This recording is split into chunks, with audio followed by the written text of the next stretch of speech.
We're in the realm of Labour Party right now. There's been a lot of debate on social media and off social media about this new directorate that has been announced, and we understand that obedience are averse to that. But then it's also been said that who are obedience anyway?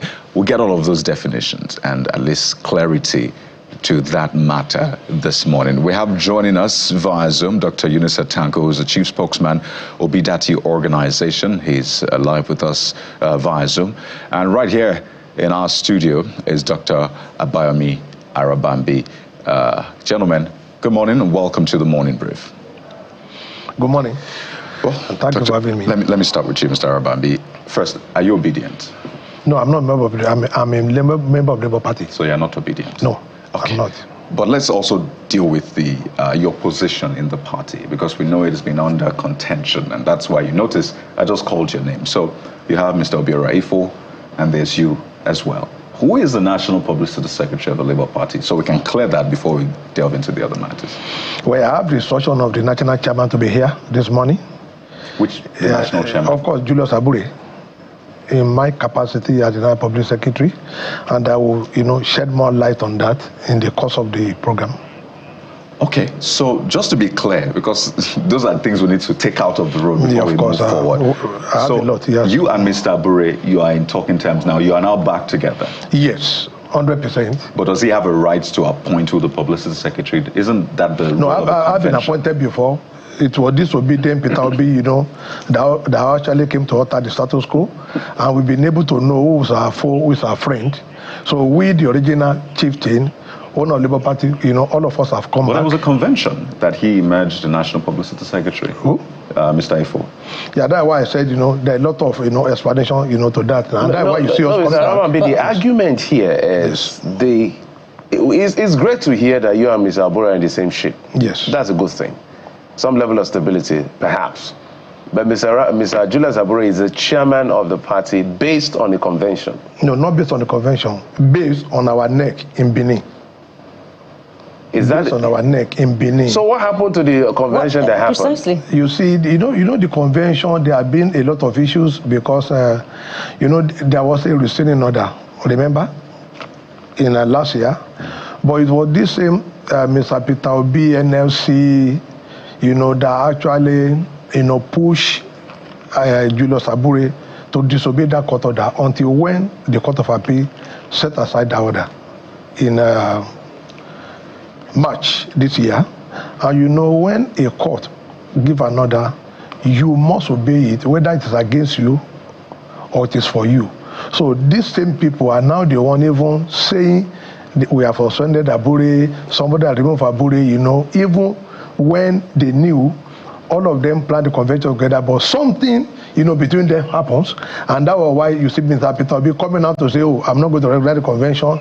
And even today, the name of all of us from NEC Benin is still on the ANE website. You can Google it. You won't see any changes on the ANE website regarding the national officers. So Mr. Julius Abure was duly elected in Benin as our national chairman of national secretary, while we have Alhaji Farouk from national vice chairman Northwest, moving to the national secretary, and I seated there was even the promoter, the mover of that motion. So are you saying by the records now, whatever happened, where is it Newi now? Yes. It's invalid. INEC did not even give any credence to that, to whatever happened in Newi, but why am I here was to set the record straight about misinformation from most of disobedience about NLC setting up a caretaker committee on the altar that, somebody tenure has expired, somebody tenure has not expired. I think we also need to delve into that, because there have been a lot of misinformation from most of disobedience, but we, that actually piloted the affairs of the party in line with Section 122 of the Nigeria Constitution. That is why yesterday, in our discussion, all of you saw the press release I did yesterday against, Mr. Peter Obi when he was saying obedient and not member of Labour Party, and we are quite happy that at least for now, he said obedient and not member of Labour Party. So we wish them wherever they want to go. Labour Party remain Labour Party. He said obedient are not member of Labour Party. That is fine by us. Before we begin to explore that, Mr. Arabambi, I'd like you to provide clarity on some issues that you just raised. First of all, since when did this reunion with Mr. Julius Abure happen? And does this mean that all of those charges that you initiated against Mr. Abure have been dropped? You've withdrawn them from court. And in that mix as well, does the convention not give power to the NEC? You're saying that the NEC is, you're here on the authority of the NEC. So does the convention not give power to the NEC? I hope you understand the question, in line with the laws of the Labour Party. No, what I mean is this. Anything done by anybody, during the pendency of a substitute order of a court is a nullity. But what I'm saying is this. These same people fighting with Julius Abure now are the same promoter of that disobedience, to the court order then. Because when Joseph Muazu of the FCT High Court restrained Julius Abure and 4 others, that was when Alhaji Apapa, came on board.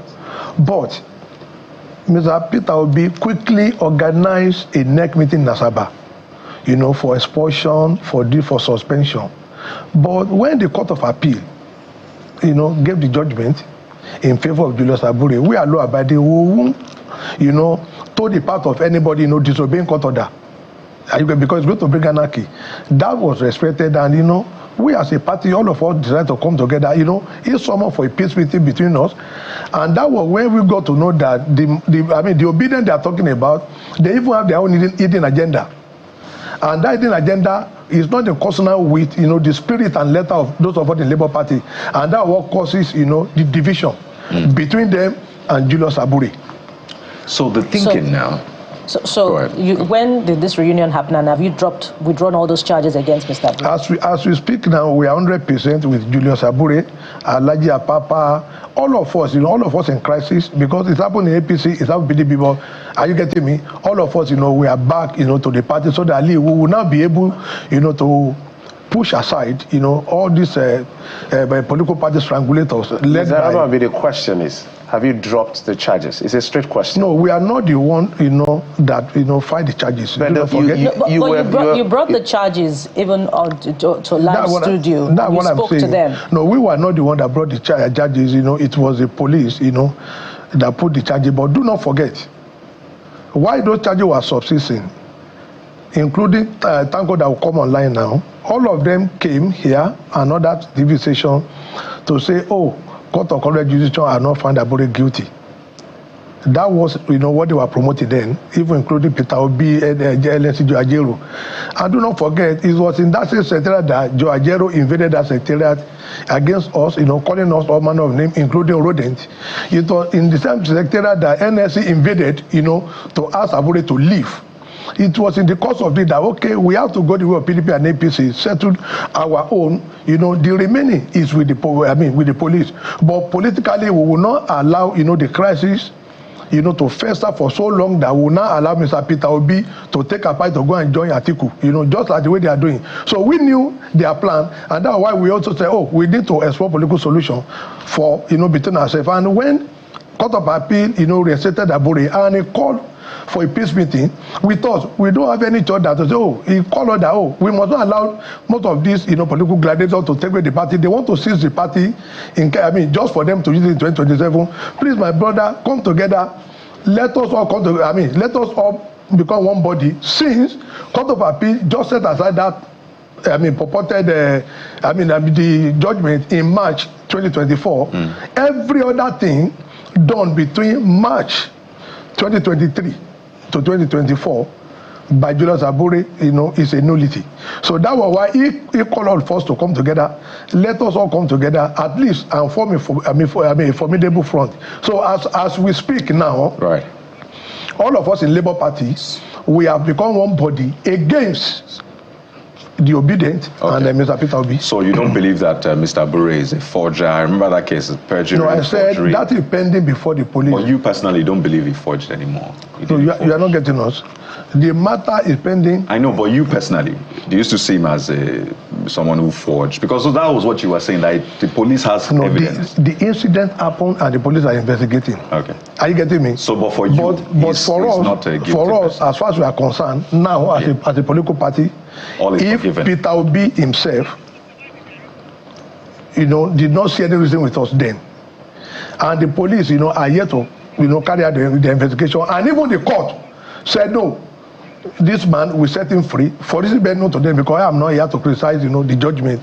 But don't forget, we have even filed an appeal before the Supreme Court over that judgment. So let's talk about the directorate. Yes. So this directorate now, are you saying obedience should now register? Who's going to head this directorate? What is the essence of this directorate which you have set up? Because you also said that there are two kinds of obedience. Yes. There are obedience in Labour Party and those you described as obedience IPOB wing. And I imagine that a lot of people would take exception to that, particularly obedience. So how is this going to work? Well, thank you very much. In line with section of Article 14 of our Constitution, the chairman and NWC have the power to create all those, those appointments. But I think probably what went wrong was because Mr. Peter Obi, felt more comfortable with some group of obedient against the other. Why do I say so? In the NSC promoted National Caretaker Committee, Peter Obi even sent his spokesperson. And I want to correct Nigeria. We don't have obedient campaign. Every campaign has been dissolved by all the political parties. Nobody campaign against anybody. Dr. Atiku could be referred to as media assistance or the spokesperson of Mr. Peter Obi. We should not be mentioning Obidati because we are not campaigning. INEC has not opened a presidential campaign so that they can get that further because it's only Labour Party that is still using that name, acronym, as if to say maybe we are in a sort of contest with the city president. Now, regarding the directorate, this same Mr. Peter Obi that is complaining now was the one that ceded a lot of obedience to Joe Ajero to be appointed in the national committee, this interim committee headed by former NSC president Abdulwahid Umar. A man respected so much.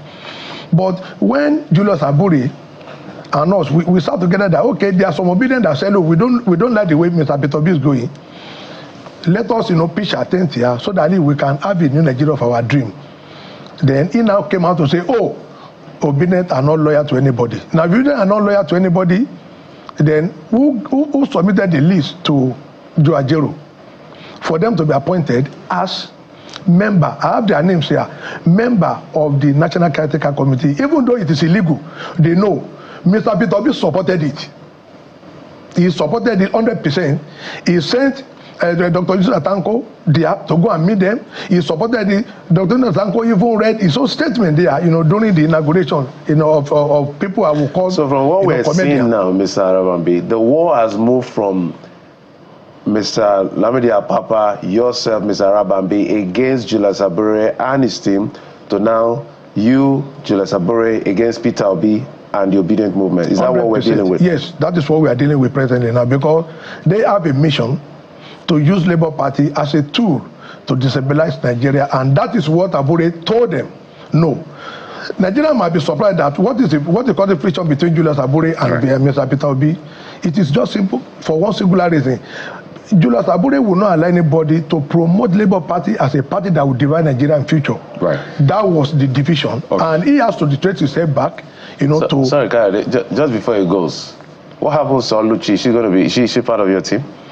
Oluchi, as we speak now, has decided, to move over to Mr. Peter Obi's side. That's a national. Oluchi is for the national treasurer that was suspended. Yes. Okay. Mr. Arabambi, we have to thank you so much. I wonder if this will then lead to you making a decision. And I'm talking to Mr. Abure about Mr. Peter Obi. Maybe are you planning to suspend him or take decisive action? Well, I don't think it's a question of suspension. He has made the point clear that he's still a member of the Labour Party. No, with the way we are looking at him now, he doesn't seem to want to work with Labour Party, because what he wants to do for them was to plan, the suspension of Aburi, which it is otherwise null and void. That's number one. Number two. Okay, quickly. Number two, if you want to stay in Labour Party, he must respect the party constitution. He's just a member of the party. He's not the leader of the party. The error most of them make. He's not a leader of the party. What do you mean by? Yeah, in our Labour Party constitution, now chairman is the leader of the party. We are different from PDP and APC. Oh, okay. This was what they thought is operative in our party when they were coming from PDP. The national chairman is the leader, is in our constitution. So if you have a presidential, if somebody that won the presidency, yes, and you have a national chairman, who is now who is going to be the leader?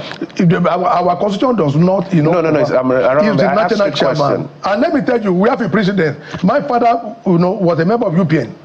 The president's seat before the national chairman of UPN will come. I mean, APN. UPN, even when Awolowo is, the one running for president, the national chairman, the Awolowo will have to be on ground before the national chairman. Even in the state, Onabanjo will be there before the national chairman We have to anchor at this point. Clearly, this is not the end, but we have to thank you so much, Mr. Arabambi. It's quite interesting to see that the enemy of my enemy is now my friend. Thank you so much for your time on the show.